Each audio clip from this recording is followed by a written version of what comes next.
A day has to be built out of something. That's the way I think about it. And I know it's a carpenter's way of thinking, and I'm too old to think any other way now. A day is not a thing that arrives finished. It arrives as raw material. 24 hours of nothing in particular. And what it becomes depends entirely on what you put into it. Same as a stack of rough lumber on a Monday morning. It can be a cabinet or it can be firewood. It's the same wood either way. The difference is what somebody does with it. For the first 2 years after Helen died, my days were firewood. I want to be plain about that. They arrived, and I burned them, and nothing came out the other end. I couldn't have told you on a Friday what I'd done on the Tuesday. The hours went by and they left no residue, and a year of days like that is a year that simply disappears out of a life without leaving anything behind. That's not how it is now. And I want to tell you today what my days are actually made of. What goes into them, in what proportions, and why, not a schedule. I've talked about the mornings before and the evenings, and I don't want to walk you through a clock again. This is different. This is the materials list. What a day at 82 is built out of if it's built well. I'm 82 years old. My name is Walter. My wife Helen died in October of 2017, and I've lived alone since in the house I put up with my own hands in 1971. And I want to say something at the start that I'd have found offensive to hear 7 years ago, so I'll say it carefully. I love my days now, nearly all of them. Not in spite of being alone, that's the part I couldn't have believed then. But in a life that is genuinely mine in a way it never quite was before. Sit with me, the fire's going. Let me tell you what goes into a day. The first material, and the largest, is work with the hands. I spend somewhere between 3 and 5 hours of most days in the shop. That's the biggest single block in my day, and it has been for 7 years, and I expect it will be until I can't get out there anymore. Now, I've said before that the rule is presence, not production. I have to be in the shop by 9, and what I do there doesn't matter. That rule is what gets me out the door. But I want to talk today about what actually happens once I'm through it. Because the work itself is doing something for me that I've thought about a great deal, and that I think applies to people who've never held a chisel in their lives. When your hands are working, your mind goes somewhere it can't go otherwise. Not empty, that's not it. Occupied in the right way. There's a particular state that comes over a man about 20 minutes into a piece of work he knows how to do. The hands take over. They know the job, and the mind, relieved of having to direct them, drops into a kind of low, steady hum, where it isn't chasing anything and isn't being chased by anything either. I've never had a word for that state. I don't think carpenters generally do. But I know it's the reason I've been able to sit with hard things in the shop that I couldn't sit with in the house. In the first year after Helen died, the house was unbearable and the shop was bearable, and the difference was entirely that in the shop my hands were busy. The grief was still there. It didn't stop being there because I was fitting a drawer. But it was different. It came alongside rather than on top. It kept me company instead of pursuing me. That's the first thing the work does. The second thing is that it produces objects. I make things that go out of this house and into other people's lives. Cutting boards mostly, and small boxes, and the occasional piece of furniture when somebody asks. A toy box for one of the grandchildren, that butternut cradle that the Sullivan baby slept in, which is now in their attic waiting for the next one. A footstool for Marie, who is shorter than her chair. Each of those things is going to outlast me by a considerable margin. Butternut lasts. Cherry lasts. A well-made box, kept indoors, will still be a box in 150 years. And there's something in that fact that answers a question an old man asks himself fairly often, which is, what is the point of a Tuesday? The point of that Tuesday was that a box came into existence that hadn't existed on Monday, and that box will still be around when my grandchildren are old. That's not a small answer. It's not the answer to every question, but it is a genuine, checkable, physical answer to the question of what the day was for, and I get to have that answer 4 or 5 days a week. I understand not everyone has a shop. I want to say clearly that I don't think the shop is the point. The point is making something. It could be bread. It could be a garden. A garden is one of the great making things, and it works on almost exactly the same principle. It could be a repaired thing, a mended thing, a knitted thing, a written thing. The material doesn't matter. What matters is that at the end of the day something exists that didn't exist at the start of it, and that came out of your hands. If your days feel like they're evaporating, if you can't tell Friday what you did Tuesday, the fastest fix I know is to start making things, anything. The making is what leaves the residue. And I'd add one more thing about the work of the hands, which is that it is the only activity I know of that survives a bad mood entirely intact. Nearly everything else in my day is contingent on how I'm doing. If I'm in a poor stretch the reading doesn't take, I'll go over the same page 4 times and take nothing in. The people are harder. I'm worse company and I know it. Even the walking is different, more of a trudge than a look around. The shop doesn't care, that's the honest truth of it. A mortise doesn't know or care what kind of week you've had. It has to be cut square regardless, and the wood will tell you immediately, and without sympathy, whether you've cut it square.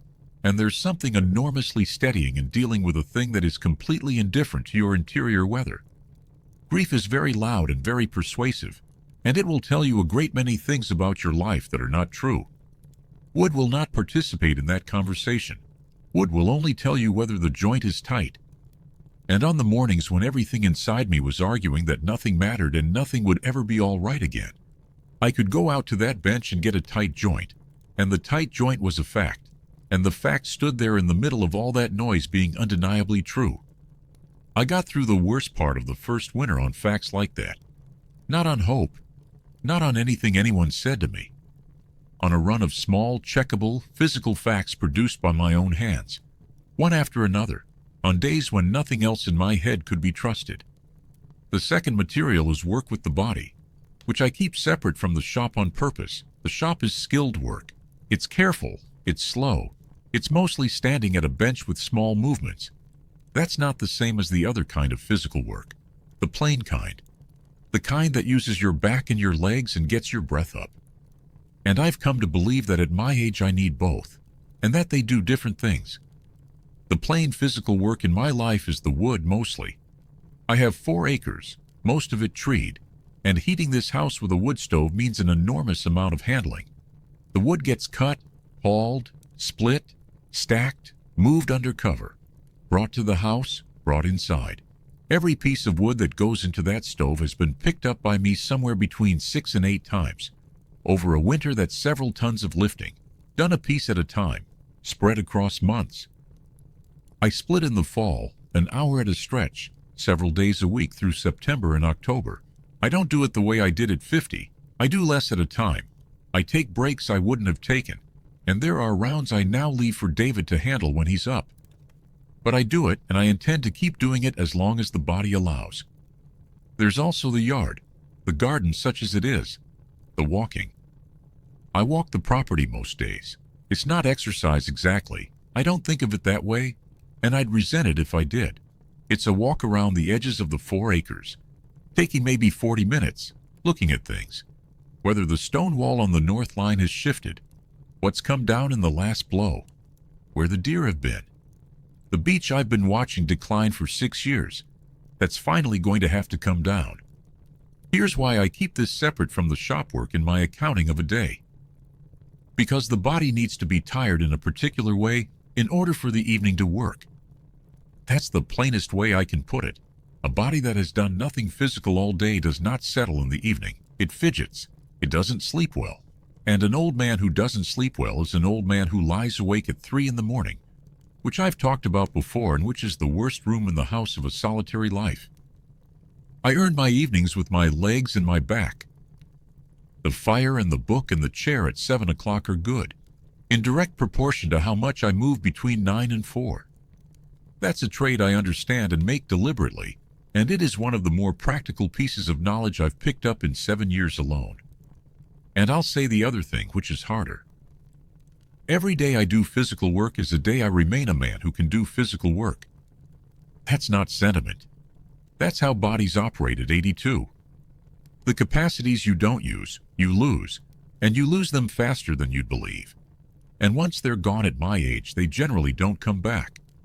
Frank stopped doing his own wood at 73. Within 2 years he couldn't have if he'd wanted to. I'm not going to be able to do this forever. I know that. There will be a fall or a diagnosis or just a gradual arriving at the end of it, and I've thought about that and made a certain peace with it. But it isn't today. Today I can still split a round of ash and stack it, and so I do. Because the doing is the keeping. There's a balance in this that I want to be careful about. Because I've talked before about the pride that keeps a man from admitting what he can't do anymore.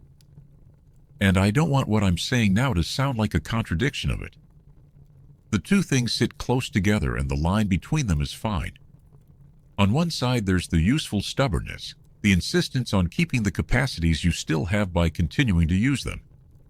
On the other side, there's the foolish stubbornness, the refusal to admit that some capacity is gone, which is how old men end up on roofs and at the bottom of stairs. I've had to learn where the line is, and I've moved it several times, and I'll have to move it again.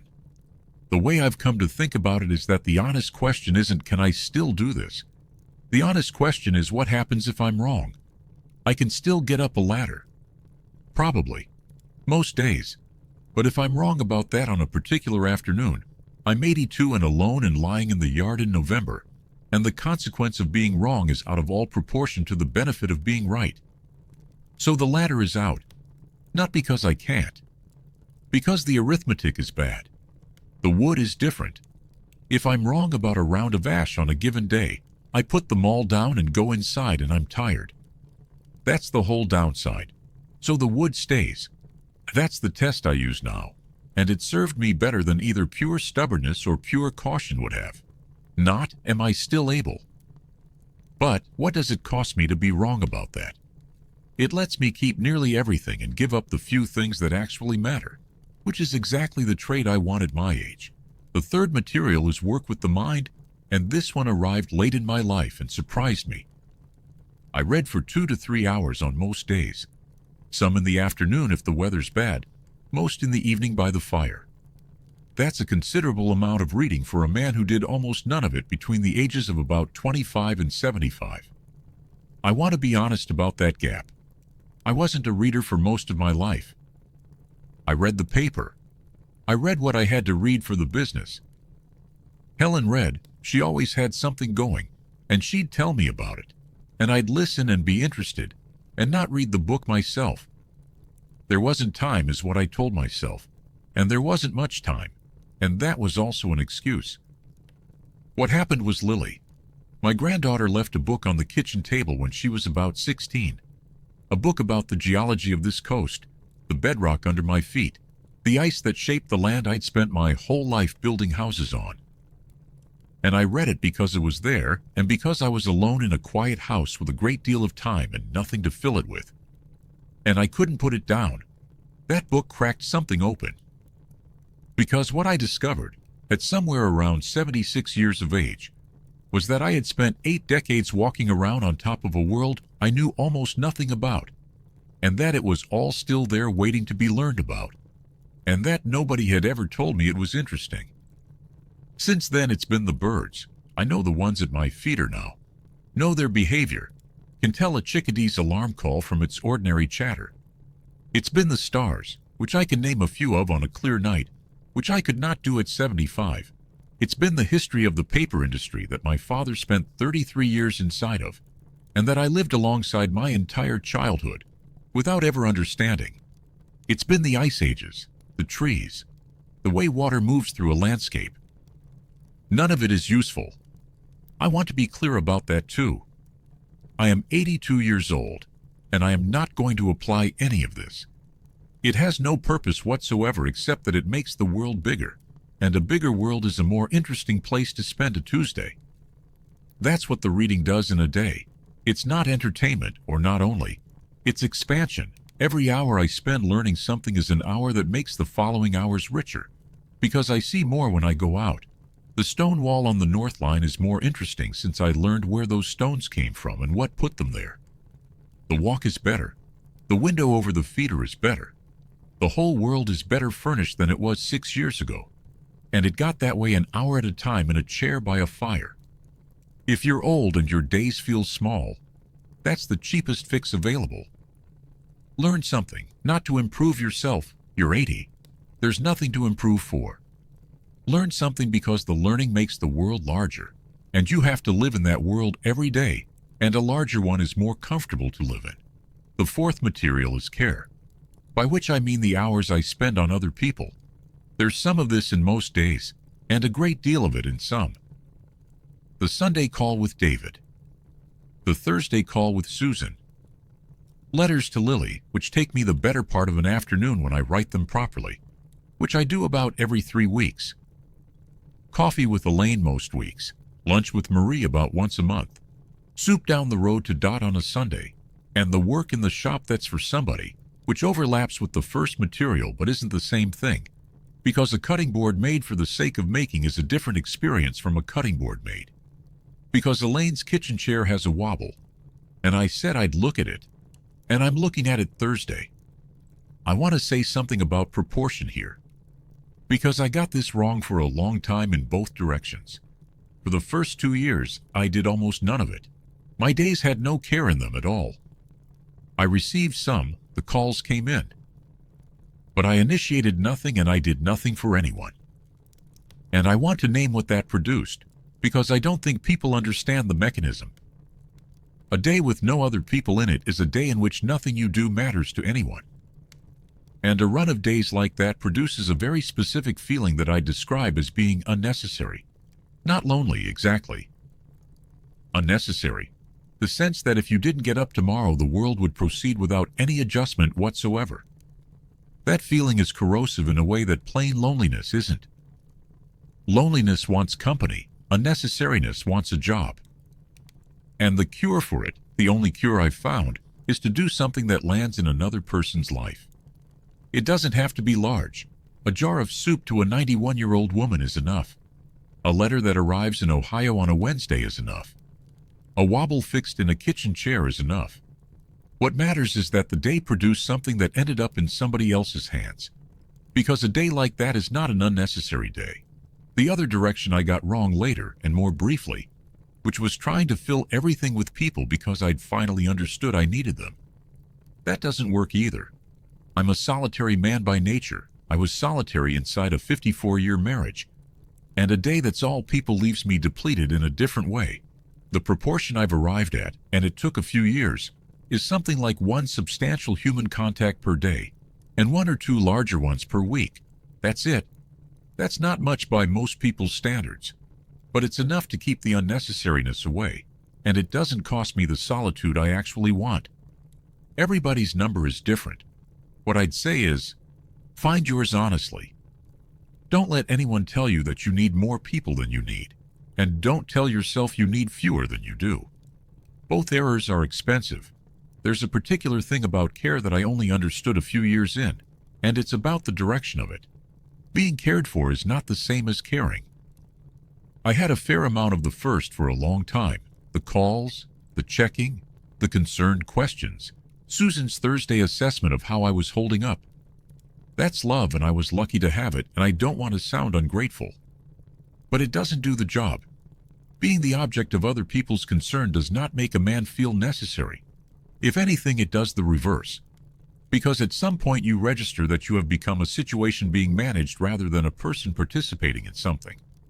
The direction has to reverse before the feeling changes. I had to be the one doing the caring, and it barely matters what the caring consists of: a jar of soup, a fixed chair leg, a letter. What matters is which way it's pointed, out, not in. That's the thing I'd say to any old person who feels like a burden, which I gather is very common and which I've felt myself. The cure is not to require less. You'll require what you require, and that will increase with time, and there's no fixing it. The cure is to also give in whatever small way is still available to you, because a person who both receives and gives is in a relationship, and a person who only receives is in a condition. Dot is 91 and can barely get across her own kitchen, and she gives me an hour of stories about this town in 1943 every Sunday. And in that exchange, she is not a burden. And neither am I. Neither of us could do much for the other in any practical sense. It doesn't matter. The direction runs both ways, and that's the whole of what's required. The fifth material is maintenance, and I put it in the list deliberately because I think most people treat it as the thing that interrupts their day, rather than as part of what a day is made of. An old house on 4 acres in Maine generates an enormous amount of ordinary work. The wood, which I've mentioned, the snow in season, which is not a small matter here, the gutters, the sills, the pipes and the cold snaps, the roof I no longer go on but must still monitor, the truck, which is a 2004 and which stays alive because I keep it alive, the garden, the mowing, the stone wall, which loses 2 or 3 stones a year to frost, and which I put back a few at a time in the spring. Then the interior of a life, the laundry, the cooking, the dishes, the floors, the accounts on the first Monday of the month. That's easily 2 or 3 hours of most days, and here's the thing I want to say about it. I don't experience any of it as an interruption. It's part of the day. It's one of the materials the day is built out of. And that shift from experiencing maintenance as an obstacle to experiencing it as content was one of the more significant changes in how I live. And it happened in my late 70s. When I was working, all of this was in the way. It sat between me and the actual business of my life. I did it fast and resentfully, and mostly on Saturdays. And I'd have paid somebody to do all of it if I'd had the money. Now it's the opposite. Now the hour I spend on the sills in October is an hour of my life that I'm glad to have. It's outdoors. It's a task with a beginning and an end. It uses my hands and my judgment. It keeps this house, which I built, and which is the largest object I've made in my life, standing and sound and worth having built. There's an idea people have about retirement, which is that you finally get to stop doing all the chores and start doing what you want. I think that's exactly backward for a person living alone. The chores are the skeleton. They're what gives a day its shape when there's no job and no schedule, and nobody expecting you anywhere. Take away the maintenance and you don't get a day of pure leisure. You get a day with nothing in it at all, which is a much worse thing to have. I've watched men sell the house and move to the apartment where everything is handled, and I understand why they do it, and sometimes it's necessary. But I've watched what happens to some of them afterward. All the friction goes out of the day, and it turns out the friction was holding the day up. The sixth material, and this is the one that took me longest to understand and that I most want to say, is the empty part. I leave a portion of my day deliberately unfilled. Usually the middle. Between about 1 and 3 in the afternoon, on most days, there's nothing planned. Not a rest exactly. Not a nap, though I'll take one occasionally. Just a stretch of unassigned hours where I do whatever presents itself, or nothing at all. I sit on the stool by the shop window and look out at the yard. I stand in front of the wood rack for 20 minutes running my hand over the boards, thinking about what a piece wants to be. I go out and look at the beech that's dying. I sit in the chair with a cold cup of coffee and don't read the book that's next to me. For a long time I thought this was a failure. I thought the empty stretch in the middle of my day was the part I hadn't fixed yet, the last remnant of the 2 bad years, the hole I still hadn't filled. And I tried, on and off, to fill it, scheduled things into it, made rules about it, and what I found is that it got worse when I filled it. The days felt driven rather than lived. I was busy from waking to sleeping, and something in it had gone wrong, and it took me a while to work out what. What I'd done was mistake the problem. The problem in those 2 bad years was never that my days had empty hours in them. The problem was that my days had nothing else. The emptiness wasn't the disease. The emptiness was fine. The emptiness has always been fine. The disease was that there was nothing around it. An empty hour inside a full day is one of the best things a person can have. An empty hour inside an empty day is a form of drowning. Identical hours, completely different experience. And the difference is entirely in what surrounds them. So I built the rest of it, the shop, the wood, the reading, the people, the maintenance, and once that was built, the empty middle stopped being frightening and became something I look forward to. It's where the thinking happens. It's where I've worked out most of what I understand about my own life. Almost everything I've said to you in these conversations was first thought during one of those unassigned afternoon hours, standing at a wood rack or sitting on a stool looking at a yard. If I filled that time, I'd be more productive and I'd be a poorer man. I've come to think the unfilled hours are where a life gets digested. Everything else is intake. That's where it turns into something, and there's another thing that only happens in that stretch, which I'd have thought was sentimental nonsense at 50, and which I'll say anyway at 82. Helen shows up in the empty hours, not in the busy ones. When I'm fitting a drawer or splitting a round or talking to my son, she isn't particularly present. The work takes the whole of my attention, and there's no room. But standing at the wood rack at 2 in the afternoon with my hand on a board and nothing to do, she arrives.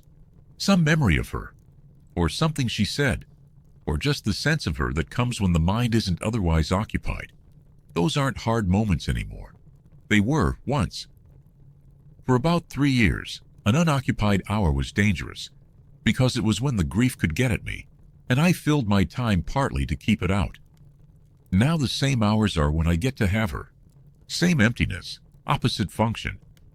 I'd say this to somebody in the early years. The unfilled hours are dangerous for a while, and then they stop being dangerous and become the place where you get to keep the person. Don't fill them permanently. Fill them for as long as you need to. That's an honest strategy, and I used it, but understand that you're borrowing against something you'll want back later.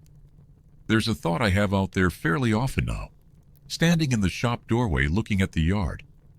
It's that Helen would have been better at this than I am. She'd have known how to be alone in a house. She'd have had a full life within about 8 months, and she'd have been kind to herself the whole way through it, which took me 4 years to manage. I'd rather it was this way round, though. I've thought about that a good deal. If one of us had to be alone in this house at the end, I'm glad it's me and not her, not because I bear it better, I don't, but because I'd rather be the one carrying it than the one who left it to be carried. That's the only piece of the arrangement I'd have chosen, and I did get to choose it in a sense. And I'd choose the same again. Now, the second half of the title, which I haven't earned yet. I said at the start that I love my days. I want to be honest about how that happened, because the loving came a long time after the filling and it did not arrive automatically. And I don't want anyone thinking that if they build a good day, the affection for it will simply show up. For about a year, somewhere in the 4th year after Helen died, I had a life that worked and didn't like it. The days were full. The structure held. If you'd looked at me from outside, you'd have said, "There's an old man doing well." And inside it, I was going through the motions of a well-built life without any feeling for it at all. What was in the way, I think, was that I was still comparing. Every good day was a lesser version of a day with Helen in it. The Sunday dinner was a diminished Sunday dinner. The morning coffee was a lonely version of a morning coffee. Everything in my life was being measured against the same life with her in it. And against that measure, everything came up short. And it came up short forever. Because she is not coming back, and the comparison can never be won. I don't know exactly when it stopped. It wasn't a day. Sometime in the 5th year, I noticed I'd been having good mornings for a while without weighing them against anything. The coffee was just the coffee. The light on the cedars was just the light on the cedars. Not a reminder of all the mornings she'd seen the same light. Just the light. That morning, on those trees. That was the shift. The comparison stopped running. And when it stopped, everything that had been in front of me the whole time became available to be enjoyed on its own terms. I want to say something to anyone who's in the comparing phase, because I think a lot of people are and think it means they're failing at grief. It doesn't stop because you decide it should. I tried that. You can't argue with it. What it seems to require is time and repetition. Enough good mornings stacked up, one after another, that the new thing gets solid enough to stand on its own, instead of being a shadow of the old thing. So the answer, as far as I can tell, is to keep building the days, even while you're still measuring them against what they're not. Build them anyway. Have the good morning even though it feels like a lesser morning. Cook the dinner even though it's the sad version of the dinner. Do it for a couple of years if you have to. Because at some point the accumulation does its work, and you look up, and it's just your life. Not the remains of a better one. Yours, the one you're in, with a fire and a chickadee and a piece of butternut on the bench. The fire's burned down to good coals now. It's later than I usually sit here. Let me tell you what today had in it, since I've spent this whole time in generalities. I was up at 5:15. Fire, coffee, 45 minutes at the table watching it get light on the cedars. The frost was heavy, and it came up silver before it came up green. Filled the feeder. Watched a while. The nuthatch was working the birch upside down the way they do. In the shop by 9. Worked on a small chest of drawers I'm making for Susan, which she doesn't know about. Fitted 2 drawers. One of them wanted more work than I expected, and I got it right on the 3rd try. And there was about 4 seconds after that 3rd try, where I was as pleased as a man can be. Came in at noon, ate properly at the table, soup I made Sunday, bread, an apple. The empty part, I stood in the shop doorway for a while and looked at the yard. Then I walked the north line and looked at the wall, which has lost 2 stones since spring, which I'll deal with in May. That took most of an hour, and I couldn't tell you what I thought about. Called Elaine about Saturday. Split wood for about 40 minutes, which is all I do at a stretch now. Supper at the table, haddock, potatoes, the last of the carrots, radio on low, fire. Read for 2 hours about the retreat of the ice sheet, which came off this exact land about 13,000 years ago, and left the stones I've been putting back into that wall every spring for 50 years, which is a thing I never knew until I was 77. Wrote the one good thing on the yellow pad. Tonight's was the 3rd try on the drawer. That's the day. That's the whole of it. An old man alone in a house in Maine, and nothing happened, and nobody would write about it. And it was a good day, a genuinely good one, of the sort I have most days now. And I wouldn't trade it for a more eventful one. And I'll be sorry when they're over. That's what I most want to say to whoever's listening. The days don't have to be remarkable. Mine aren't. Not one thing that happened today would be worth telling anyone about. And I've just told you all of it. And it was still one of the better ways I can imagine spending a Wednesday in November. They just have to be built out of something. Work with the hands. Work with the body. Something learned. Something done for someone. The ordinary maintenance of a life. And an hour or 2 left deliberately empty in the middle where it can all settle. That's the materials list. That's what a day at 82 is made of, if it's made well. And if you'll do the building, and keep doing it through the stretch where you don't love it yet, the loving comes eventually. It came for me. 4 years late, but it came. If anything I said tonight reached you, you can subscribe to walk with me a while longer. I read every comment. Tell me what your days are made of. Tell me which material you're missing.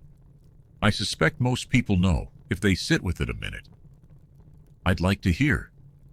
Take care of yourself. Make something. Move your body. Learn one thing. Do one thing for somebody.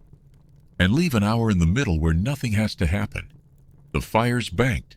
The coals will hold till morning. And tomorrow there's a 3rd drawer to fit. I'll see you next time.